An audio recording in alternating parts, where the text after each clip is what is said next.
तो hello everyone, मैं हूँ आज का सना और स्वागत है आपका आज के इस वीडियो में जहाँ हम लोग कर रहे हैं हमारे सैनिक स्कूल क्लास 6 का 20 डेज चैलेंज का डे नंबर 5।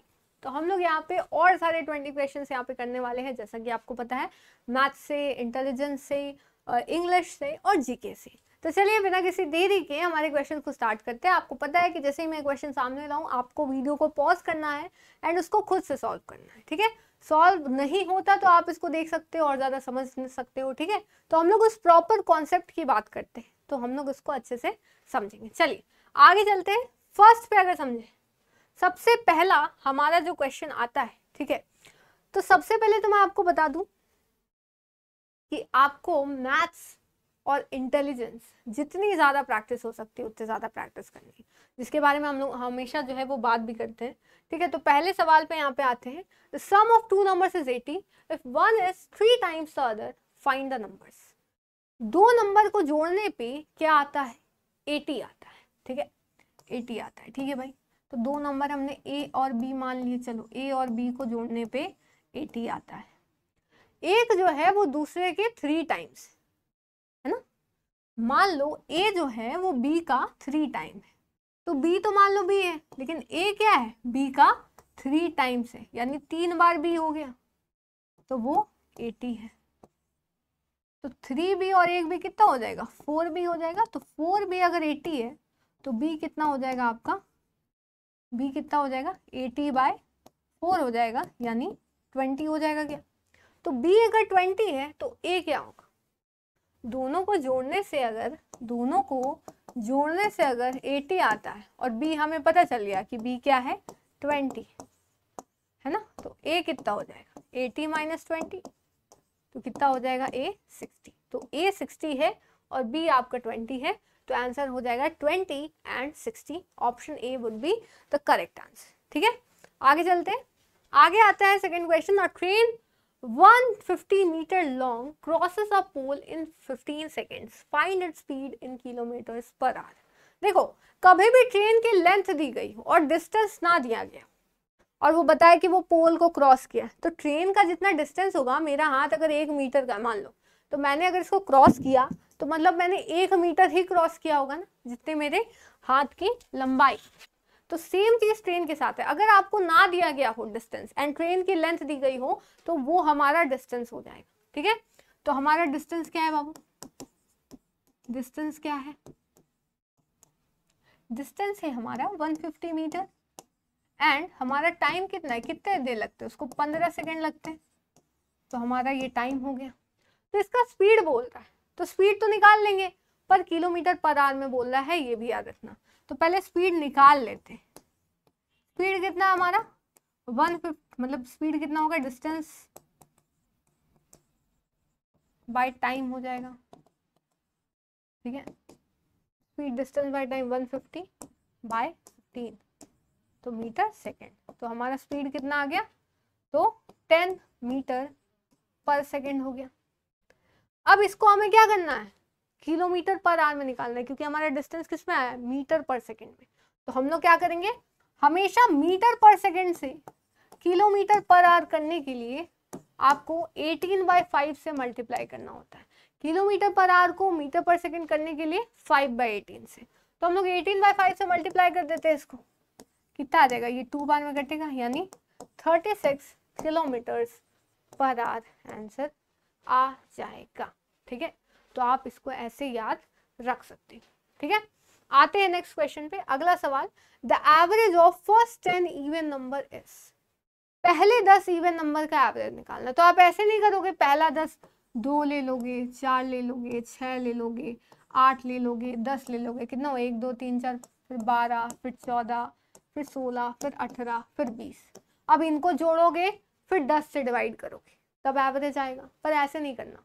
जब भी इस टाइप का क्वेश्चन आए तो पहला जो आपका इवन नंबर आ रहा है और जो लास्ट का इवन नंबर आ रहा है उसको क्या कर दो? 2 से डिवाइड कर दो, ठीक है। क्या कर दो? 2 से डिवाइड कर दो। तो पहला इवन नंबर हमारा क्या है? 2 है। आखिरी कौन है? 20 है भाई, तो 20/2। तो 22/2 कितना आ जाएगा हमारा? 11 आ जाएगा। क्या आ जाएगा? अच्छा, पहला 10 बोला है ना, हाँ ठीक है। क्या आ जाएगा? 11 आ जाएगा 11 would be the correct answer. ठीक है, तो ये ऐसे ही बनता है। आगे चलते हैं अगले सवाल पे। If 12 men can do a work in 15 days, how many men are needed to complete the same work in 10 days? अगर 12 आदमी किसी काम को 15 दिन में करते हैं तो कितने आदमी उसी काम को 10 दिन में करेंगे?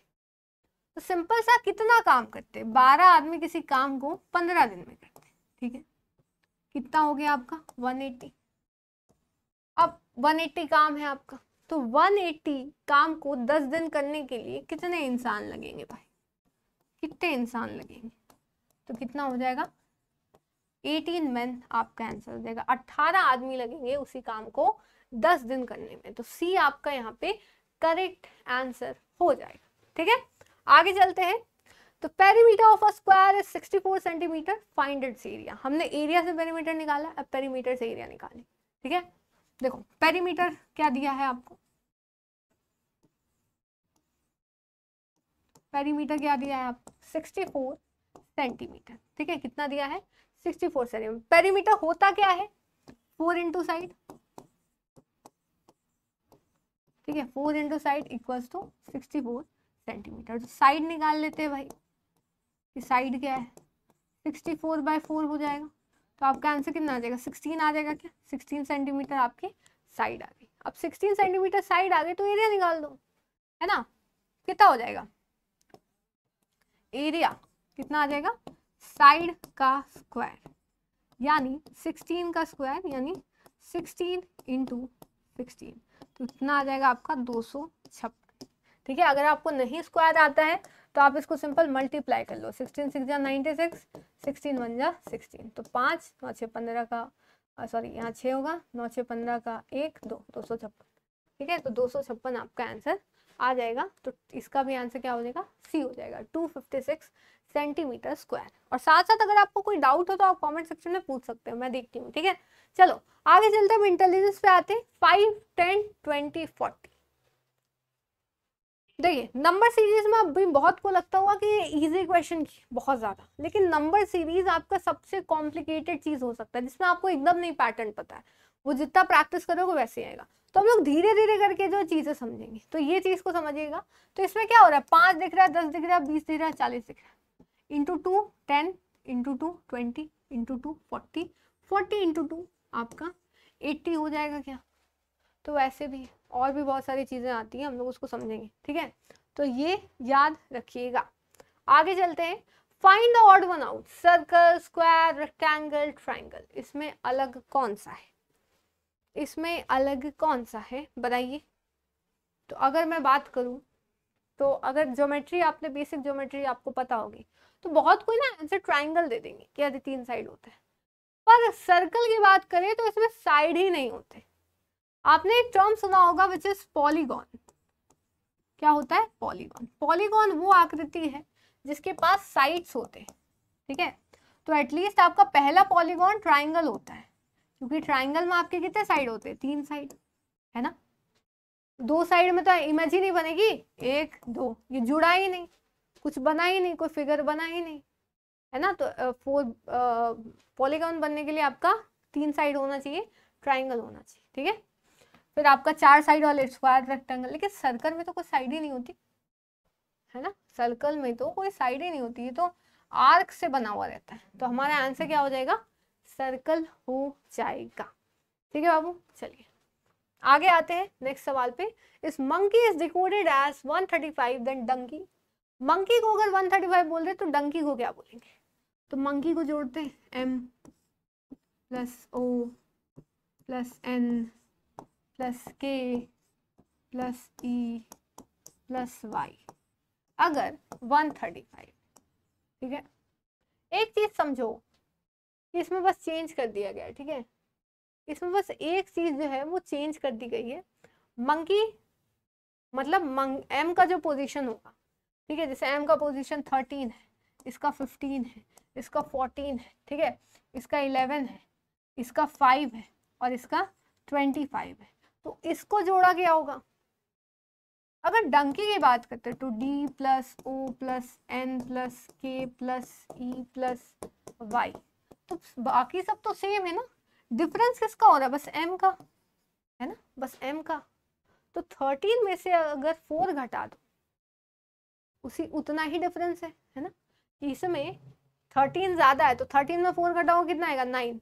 तो अगर इसमें हम 9 कम कर देंगे तो भी चीज आ जाएगी, लेकिन इसमें अलग चीज की गई है तो हम लोग वो भी ध्यान दे सकते हैं।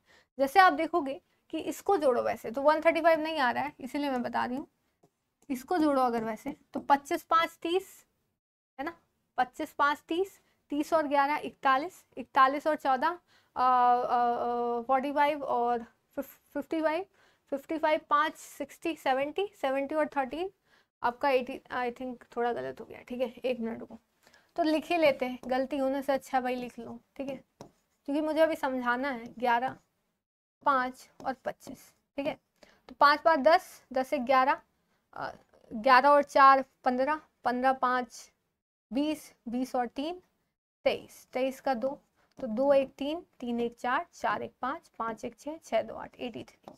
तो 83 ही आ रहा है, उस टाइम भी सही था। तो इसमें कितना ऐड किया गया है, 135 दिखा रहा है, तो 83 कितना ऐड किया गया है, 2 और 5, 52 ऐड किया गया है। तो हम लोग डंकी का भी निकाल दे क्या, और 50 उसमें ऐड कर देते हैं, है ना, 52 ऐड कर देते हैं। तो डंकी का चलिए निकालते हैं,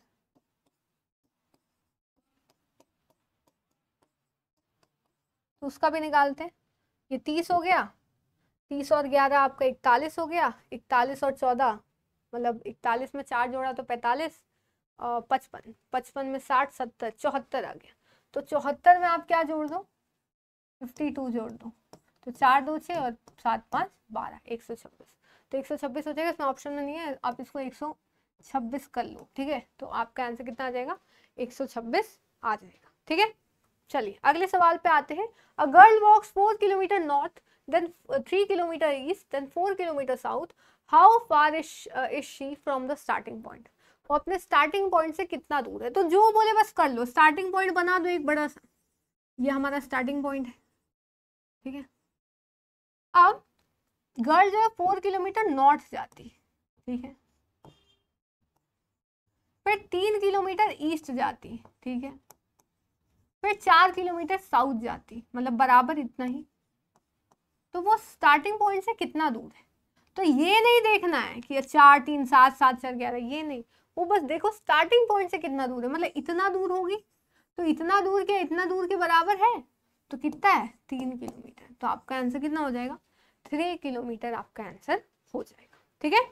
चलिए आगे चलते हैं। 121 is related to 11, then 225 is related to what? तो आप जानते हो कि 11 का स्क्वायर, मैंने आपको इसलिए 20 तक का स्क्वायर याद करने के लिए बोला, 11 का स्क्वायर आपका 121 होता है, तो 225 किसका स्क्वायर होता है, 15 का होता है। आपको याद होगा तो 2 मिनट में बन जाएगा, क्या हो जाएगा 15, ठीक है। आगे आते हैं, अब आते हैं इंग्लिश पे। She has been working year dash 2019, वो यहाँ 2019 से काम कर रही है। देखिए इसमें 2 चीज लग सकती है, 4 तो नहीं होगा कि 2019 में आप 4, अच्छा 1 मिनट, फ्रॉम तो नहीं होगा, she is working, has been working from 2019, ऐसा कोई सेंटेंस नहीं हो सकता है। एट भी नहीं लग सकता, मंडे वेंसडे नहीं लिखा है, आई मीन नाइट नहीं लिखा है, ठीक है, कोई दिनांक नहीं लिखा है यहाँ, तो वैसे नहीं हो सकता। तो 2 ही चीज लगेगी, सिंस या फिर फॉर। जब भी हैज बीन मतलब हैज हैव, आप इसको डिटेल में पढ़ोगे क्लास में, ठीक है, इसीलिए मैं बोलती हूँ कि अगर आपको डिटेल में पढ़ना है, क्योंकि 20 मिनट में हम लोग पूरा नहीं पढ़ा सकते, या तो प्रैक्टिस होगी या तो पढ़ाई होगी, पढ़ाई करोगे तो प्रैक्टिस कर सकते हो, इसीलिए बोलती हूँ कि आप अच्छे से ज्वाइन करके सारी चीजें पढ़ सकते हो, ठीक है। तो हैज हैव हैड के साथ बीन लगा हो ना, तो हमेशा मतलब प्लस V4 हो, जो आप यहाँ देख सकते हो, has been working, working is V4, तो और कोई टाइम दिया हो तो हमेशा सिंस या फिर फॉर लगता है, ठीक है, टेंस का नियम है, सिंस या फिर फॉर लगता है। तो मैम यहाँ ऑप्शन में तो सिंस और फॉर दोनों है, तो एक चीज समझो, सिंस तब लगेगा ना जब कोई एग्जैक्ट टाइम बताया गया हो कि भाई 2019 है, 5 बजे से पढ़ रहा है, सुबह से पढ़ रहा है, तो ये सारी चीजें आपकी आती है, बचपन से वो ये क्रिकेट खेल रहा है, he has been playing cricket since childhood, तो जो वो चीज आती है एकदम एग्जैक्ट पॉइंट, तब आप सिंस का इस्तेमाल करते हो। अब एग्जैक्ट टाइम जब ना पता हो तब आप फोन लगाते हो जब एग्जैक्ट टाइम ना पता हो कि भाई 2 घंटे से पढ़ रहा है इस कंपनी में। She has been working in this company for 5 years। तो कौन से 5 साल, 2022 से, 2023 से, 1944 से, कब से नहीं पता है ना। तो तब जब ना पता हो तब फोन लगेगा। क्या यहाँ नहीं पता चल रहा है? पता चल रहा है ना, 2019 लिखा है, तो हमारा आंसर क्या होगा? सिंस हो जाएगा। 4 तब होता जब हमें पता नहीं होता। ठीक है बाबू, चलिए आगे चलते हैं। करेक्ट स्पेलिंग क्या होगी? Privilege, privilege, privilege, privilege. तो प्रिविलेज की हमेशा करेक्ट स्पेलिंग PRIVILEGE ही होती है। इसका मतलब होता है बेनिफिट। ठीक है, आपको कोई बेनिफिट मिल रहा है, आपको कोई सही चीज मिल रही है, प्रिविलेज मिल रहा है। मान लो आप अमीर घर में पैदा हुए तो आपको एजुकेशन का बेनिफिट मिलेगा, प्रिविलेज मिलेगा कि आपके घर में पैसे है तो आप अच्छे स्कूल में जा सकते हो। This is called privilege. ठीक है, चलो आगे चलते हैं। Opposite of strong, very easy. तो आपको पता है स्मॉल तो नहीं होगा, पावरलेस, थिन, वीक, तो क्या हो जाएगा? वीक हो जाएगा स्ट्रॉन्ग। ठीक है, पावरलेस भी हो सकता था, 2 सिमिलर ऑप्शंस दे देते हैं आपको कंफ्यूज करने के लिए। आगे चलते हैं। Choose correct option if it dash tomorrow we will stay home. देखिए ये जो है ना, ऐसे सेंटेंस को कहते हैं कंडीशनल सेंटेंस। क्या कहते हैं? कंडीशनल सेंटेंस कहते हैं। मतलब क्या है कि अगर कोई चीज होगी, अगर कोई चीज होती है तो ऐसा होगा, अगर ये चीज होती है तो ऐसा होगा। तो हमेशा इसमें जो कंडीशनल वाला सेंटेंस होगा, अगर ये चीज होगी, if you study only then you will pass, अगर आप पढ़ते हो तभी आप पास करोगे। तो सेकंड वाला सेंटेंस जो रिजल्ट दिखाता है कि अगर बारिश होती है तब हम घर में रहेंगे, तो ये रिजल्ट है ना कि बारिश होने पे रिजल्ट क्या आया कि घर पे है। तो जो रिजल्ट होता है वो हमेशा आपका फ्यूचर में देखने को मिलता है। लेकिन जो कंडीशनल सेंटेंस होता है वो उसमें हमेशा V1 या V5 लगेगा। ठीक है, if it will rain tomorrow नहीं होगा, इफ इट रेन्स टुमारो, कल अगर बरसात होती है तब हम घर पे रहेंगे। तो आप हिंदी में भी ऐसे ही बोलते हो, है ना। चलो आगे चलते हैं। Blessing in disguise means, idiom का मतलब क्या है? इसका मतलब good thing hidden as a bad one, an unlucky event, a dangerous gift, a surprising loss. चलिए इसका मीनिंग समझते हैं। ब्लेसिंग का मतलब तो हो गई कोई अच्छी चीज, तो इसमें अच्छी चीज सिर्फ एक में ही दिख रही है, तो आप ऐसे भी कर सकते हो। बट डिस्गाइज का मतलब होता है कोई चीज छिप कर आना। मैं अगर किसी की दोस्त बनने का नाटक कर रही हूँ लेकिन मैं उसकी दुश्मन हूँ, तो मैं disguise, I am disguise as a friend to her, कि मैं उसके लिए फ्रेंड बनने का नाटक कर रही। तो मैं छिपी हुई हूँ, मैं एक दुश्मन हूँ लेकिन मैं फ्रेंड के अंदर के खाल के अंदर छुपी हूँ, समझ रहे हो। तो किसी डिस्गाइज मतलब किसी छुपी हुई चीज में, मतलब किसी खराब चीज में हमें देखने को मिलता है कोई अच्छी चीज, मतलब खराब चीज के अंदर छुप के आई अच्छी चीज। ठीक है, तो वो चीज है। मान लो आप पार्टी में नहीं जा पाए तो आपके लिए खराब चीज है, लेकिन मतलब जिस बस से आपको जाना था या जिस ट्रांसपोर्टेशन सिस्टम से जाना था उसका एक्सीडेंट हो गया, तो आप एक तरह से बच गए ना, तो इसी को कहेंगे ब्लेसिंग इन डिस्गाइज। ठीक है, तो ऐसे कहते हैं। अब आते हैं जीके पे। फर्स्ट इंडियन प्रेसिडेंट कौन थे भाई? फर्स्ट इंडियन प्रेसिडेंट थे हमारे राजेंद्र प्रसाद। ठीक है, एस राधाकृष्णन आपके फर्स्ट वाइस प्रेसिडेंट थे। और हमारा टीचर्स डे आ रहा है, इन्हीं के बर्थडे पे मनाया जाता है ना। Zakir Hussain first Muslim president.